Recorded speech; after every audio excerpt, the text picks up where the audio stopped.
Chapter 1. A Christmas Party. "Are you coming to this beach party, Amy?" shouted Claire. If you don't hurry up, we'll miss the bus. There isn't another one for an hour after that, said Lisa. I'm coming. Said Amy, finally coming out of the bathroom. Well, how do I look? She asked her two best friends with a big smile. Claire and Lisa looked at each other and started to laugh. What is it? Asked Amy, worried. Amy, we're going to the Christmas party on Bondi Beach, not to a nightclub, said Lisa. "You can't stand up now in those shoes. How are you going to dance all night?" Laughed Claire. You never know who we might meet. Replied Amy. Just because you two don't understand anything about fashion, come on, let's go. There were a lot of people already at the beach when they arrived. The music was loud, and even though the sun was starting to go down, it was still warm. This was where the three best friends wanted to be. For 2 years they planned this holiday, and finally, after hours of studying for exams, on Claire's 18th birthday, their plane took off from London's Heathrow Airport. Destination, Australia. Amy cuddled koala bears, Lisa bungee jumped off a bridge in Cairns, and Claire made them wake up really early so that she could take photos of Ayers Rock at dawn. But they all agreed snorkeling in the clear waters of the Great Barrier Reef was the best bit. And now they were in Sydney, where they planned to celebrate New Year. Next September, after this year of travelling, Claire was going to study art and photography at university. Claire wanted to become a photographer. It was the only job she wanted to do. Lisa was thinking about joining the police, although her dad didn't know it yet. He wanted her to study law and become a lawyer. And Amy wanted to marry someone who was rich so that she could go shopping all day, every day. But now they still had another 6 months left of parties and fun. Look at all that delicious food. Barbecued sausages, burgers and steaks. Let's have something to eat, said Claire.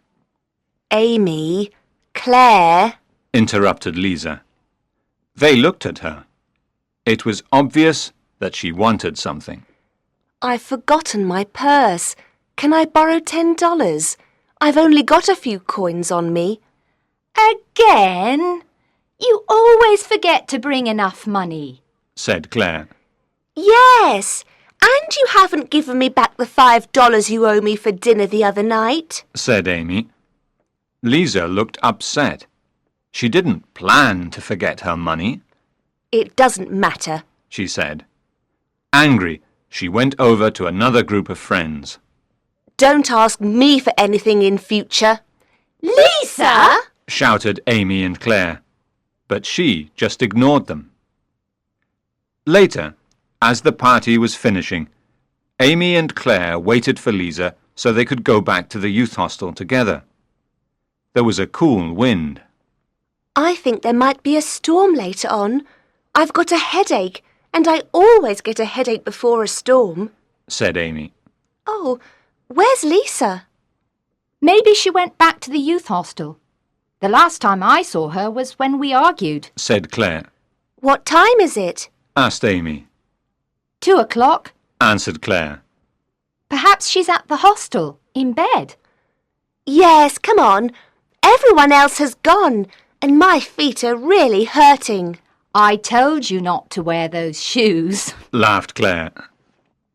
When they got back, Amy opened the door to their room with a nervous smile and said, You missed a great party. But then she realized that Lisa wasn't in bed. She wasn't in the bathroom either.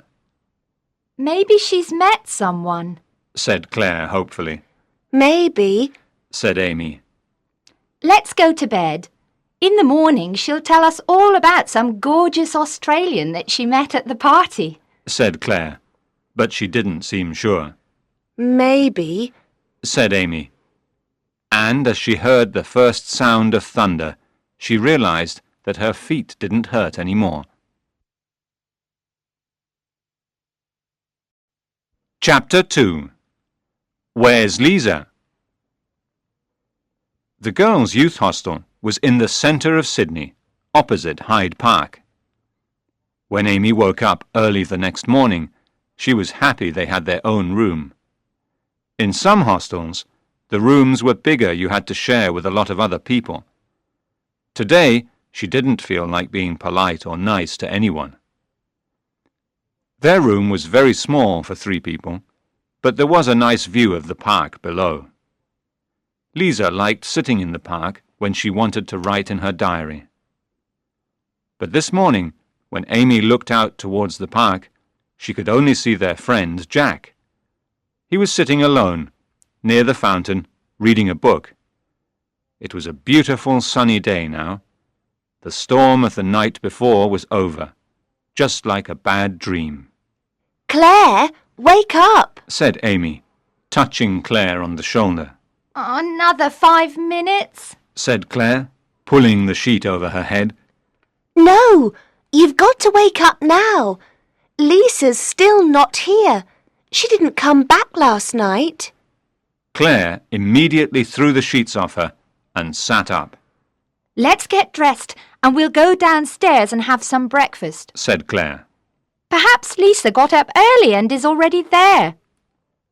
5 minutes later, while they were going downstairs, they met Jack. Jack was travelling as well. He arrived in Sydney on the same day as the girls, and they met as they were checking into the hostel. The 4 of them soon became friends, and they often spent evenings together, talking until late, sharing pizza and beer in the hostel's garden. Now it seemed like he was in a hurry. Hello, Jack. Have you seen Lisa this morning? Asked Claire. No, I haven't. She's not in the dining hall. Why? Oh, it's probably nothing. If you see her, tell her that we're looking for her. Said Amy. I'm leaving today, so I probably won't. But if I see her... Sorry, I'm in a hurry, and I must go and pack my things. Before they could say goodbye, he ran by them and into his room. Jack was right. There was nobody in the dining hall. It's 7:15. It's still early. If we sit over there by the window, we'll see her when she comes back. Do you want something to eat? Asked Claire. No, I'm not hungry. I think I'll just have some orange juice. Said Amy. In silence, Amy and Claire waited. Every time the door opened, they both looked up, hoping that it was Lisa.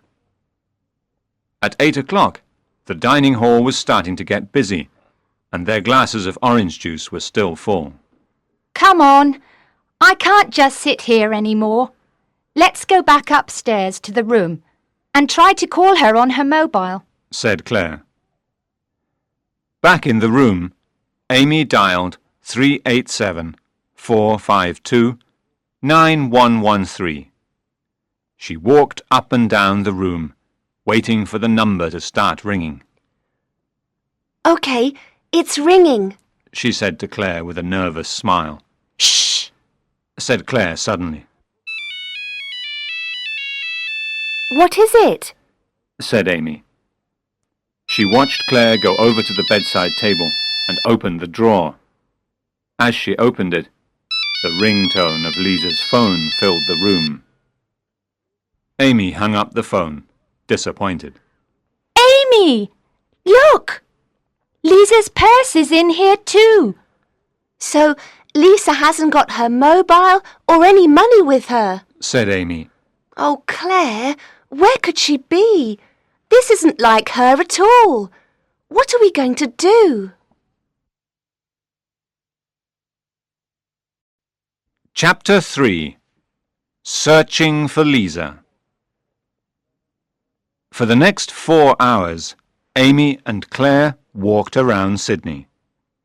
They even walked the 10-kilometre Manly Scenic Walkway because they knew that Lisa liked the views from there. They asked everybody they knew, "Have you seen Lisa?" And they showed her photo to strangers. This is useless, Said Amy, looking at the view of Sydney Harbour. Nobody has seen her. Why don't we go back to Bondi Beach? Maybe somebody will remember her from the party last night. Said Claire. OK, Agreed Amy. but if nobody there knows where she is, I think we should go to the police. Amy and Claire walked up and down the beach, showing everyone Lisa's photo. It was 2 o'clock. The sun was hot.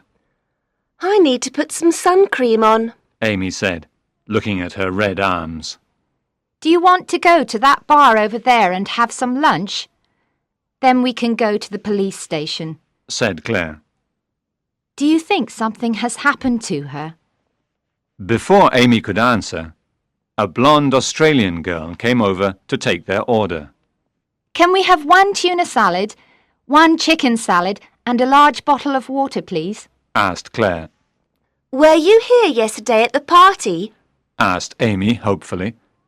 The waitress was very small, and Amy thought she recognized her. Yes, but I was working. Did you see our friend? Asked Claire, showing her the photo. The waitress took the photo from Claire and looked at it carefully. Amy and Claire expected her to say no, but then she smiled. Ah, yes, I remember her. I remember thinking how pretty and tall she was. Amy and Claire became very interested. You don't remember if she was with anyone? Asked Claire. What time was it when you saw her? Interrupted Amy. It was about 11, and yes, she was talking to a man. He had black hair. Amy opened her mouth to ask another question, but the waitress stopped her. I'm sorry, but that's all I can remember. I didn't see his face. It was dark. With a kind smile, she went to get their food. Who's got black hair? Said Amy excitedly. But before she thought of anyone, her mobile started ringing. Her hand was shaking when she answered. Hello? Chapter 4. Lisa makes a phone call. Breathless, Lisa ran as fast as she could towards the telephone box. Her ankle hurt from when he pulled her into the house, but there was no time to think of that now. Only a few more steps. Oh, why did I have that stupid argument with Amy and Claire? Why did I forget my purse? Why did I trust him? She thought, with tears in her eyes. Looking constantly over her shoulder, she lifted the receiver. The inside of the telephone box was dirty and covered in graffiti, but luckily the phone was working. She put her only money, a $1 coin, into the phone and dialed Amy's number. Please pick up the phone, please, she thought. On the second ring, Amy answered, and Lisa started crying. Amy! Oh, I'm so glad you're there! Lisa, is that you? Where are you? Oh, I don't know. I need your help. The line was bad, and because Lisa was crying, it was difficult to understand what she was saying. I'm sorry. There are things you don't know. Things I have never told you about my dad. Lisa, that's not important. Calm down. Tell us where you are and we'll come and get you. Oh, please hurry. He's coming after me. Lisa, what are you trying to say? Did someone hurt you at the party? He wants money from my dad to make him pay. Who? Lisa, you're scaring me. Tell me where you are and then phone the police. Amy said. I don't know the number. I don't know where I am. Suddenly, Lisa went cold. Somebody was standing behind her. He was there. She could feel him. Lisa! Are you still there? Lisa! Shouted Amy.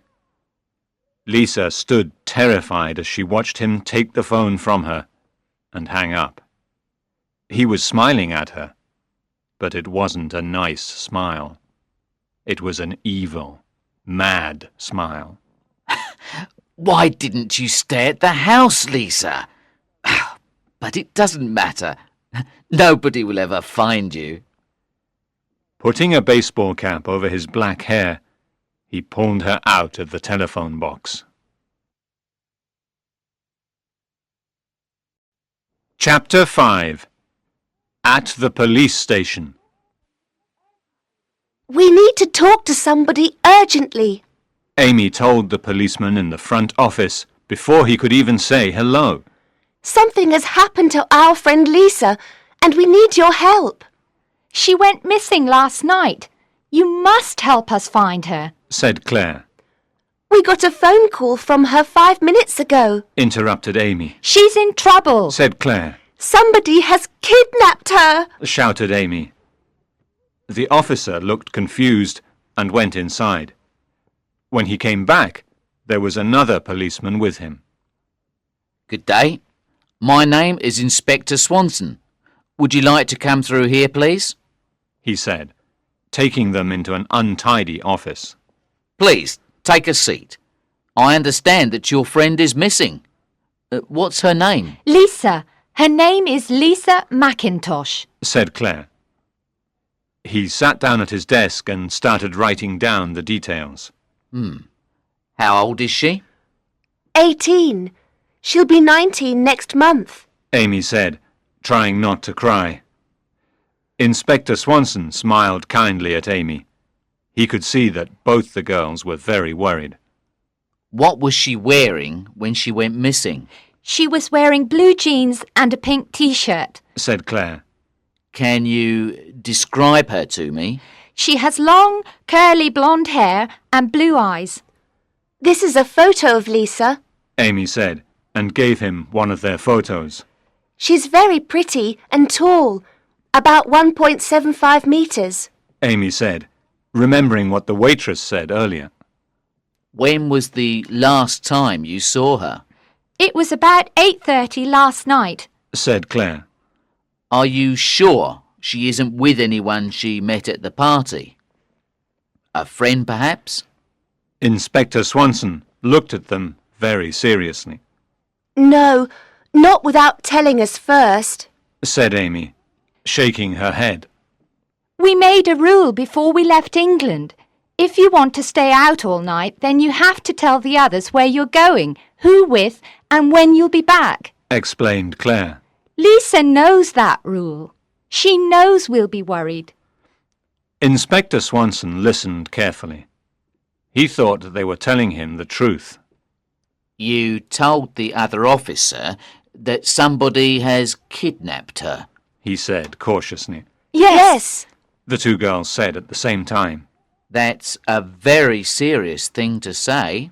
Swanson searched their eyes for any sign that they were lying, but they both looked back honestly. Lisa told us that on the phone. So, you have spoken to Lisa? He asked, raising an eyebrow. Yes, about a quarter of an hour ago. Said Claire, looking at her watch. Why don't you send some people to look for her? Asked Amy, starting to get angry. They were wasting time, sitting here, filling in stupid forms, when they could be looking for Lisa. Amy? Said Claire, trying to calm her down. She turned to Swanson. I'm sorry, but we're really worried about Lisa. She said that a man was after her. A policeman knocked on the door. Sorry to interrupt you, sir, but could I talk with you in private, please? He asked. I'm busy. Can't it wait? Said Swanson. It's very important, sir. Said the policeman, and Swanson stood up. I won't be long. Can you finish filling in that form about Lisa, please? He told them, and went into another office. When he came back, his friendly eyes were dark with worry. Was that about Lisa? Asked Claire. Swanson sat down and took a deep breath before speaking. That phone call was from Scotland Yard in England. Judge Mackintosh, the famous judge, has received a phone call. A man from Australia has told Judge Mackintosh that he has kidnapped his daughter. The kidnapper wants his father to be released from prison and $200,000 or What? Asked Claire and Amy at the same time. or he will kill Lisa. Chapter 6. The Truth. Swanson ordered Amy and Claire to stay in his office while he organised his officers. Judge Mackintosh, Lisa's father, was already on a plane with the money. Everybody seemed to be busy doing something to help Lisa. Amy and Claire felt like they were the only ones doing nothing. We've got to do something, Claire. Said Amy. Lisa's our best friend. You're right. Replied Claire. Before Inspector Swanson came back, they walked out of the police station and into the late afternoon. Which way do you think we should go? Left or right? Asked Claire, looking down the busy street. Amy wasn't listening. She was looking at the photographs. They looked so happy. It was hard to believe that some of the photos were taken only a few days ago. Why do you think she didn't tell us? Claire turned around and realized that she was talking to herself. Amy, you're not listening to me at all. She complained. Said Amy, still distracted by the photos. There was something wrong, but she couldn't work out what it was. I said, why do you think Lisa didn't tell us that she has a famous dad? That's it! Shouted Amy, making Claire jump. Look! She said, showing the photos to Claire. What? It's just us three having fun. No! Look again! Insisted Amy. Claire took the photos from her and looked at them closely, but she couldn't see anything unusual. He's on this photo we took in Cairns and this one at Ayers Rock. He's even on photos that were taken before we came to Australia. Look! This one was taken at Heathrow Airport. Who? Said Claire. She was starting to get impatient now. Amy wasn't making any sense, and they didn't have time to waste like this. See! Here in the background. That's more than a coincidence. Amy was pointing at the figure of a man with black hair in the background of the photos. He's followed us.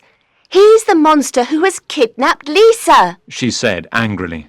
Amy, Said Claire, putting a hand on Amy's arm to calm her. I know that face. Jack! Interrupted Amy. But she wasn't looking at the photo. She was waving to a man across the street. Jack didn't see Amy. He walked quickly into a newsagent's. I thought he was leaving Sydney. She asked, turning to Claire. But Claire's face was white. You look like you've seen a ghost. Smiled Amy. Amy, the man in these photos. It's him. It's Jack. Chapter 7. The Kidnapper's Shadow. Don't be ridiculous, Claire. Jack's our friend. Laughed Amy nervously. But before she looked at the photo again, she knew that Claire was right. Amy felt sick. Lisa liked Jack. She trusted him. They all thought he was nice. Look, he's coming out of the newsagent's now. Said Claire. I'm going to kill him. Said Amy. She wanted to run over to him. But Claire stopped her. No, don't be stupid. If you do that, we'll never find out where Lisa is. Let's follow him instead. We should phone the police, though, said Amy, taking her mobile phone out of her bag. There's no time, Said Claire. Come on! They started to follow him south, through Hyde Park, and then east, down Oxford Street. He was walking fast, and it was difficult not to lose sight of him in the busy street. It was still a public holiday, and a lot of people were out, enjoying the early evening sun and eating ice creams in the many bars of this lively neighbourhood. Oh no, Said Claire. What's the matter? Asked Amy. She was staring at the back of Jack's head as he crossed the road a few steps in front of them. the traffic lights. What traffic lights? Said Amy, confused. A tall woman with long brown hair stopped suddenly in front of her, obstructing her view. Amy wanted to push her out of the way. They're red. He's going to get away, Said Amy. Forced to stand still and wait, they watched Jack disappear into the crowd. It felt like an hour before the cars stopped and they could walk across the road. It's useless. Shouted Amy. We'll never find Lisa. We can't give up now. Said Claire. I'm going to the police station. Said Amy, refusing to go any further. But then, as she turned to go, she saw him again. Chapter 8. Finding Lisa. The house was on a pretty street in Paddington, a residential district south of Sydney Harbour, not far from the youth hostel. It was a Victorian house and was identical to all the other houses on that street. Claire and Amy watched as Jack went through the gate and into the house. Once they were certain that nobody was watching them, they walked to the rear of the house and looked through a window. It was very dirty, but they could still see inside. The outside of the house was beautiful, but the inside was horrible. The furniture was ripped and empty tins of food, pizza boxes and cans were on the floor.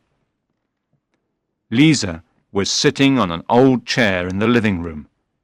Her hands were tied, and she looked frightened as she watched Jack. He was shouting, and his face was red with anger. For 10 years I lived here, alone with my aunt. I couldn't even visit my dad because he was in prison in England. I'm sorry. Said Lisa, trying to calm him down. No, you're not. You're not sorry. I am. No, you're sorry that you're not out with your friends, laughing and having fun as usual. Well, what about me?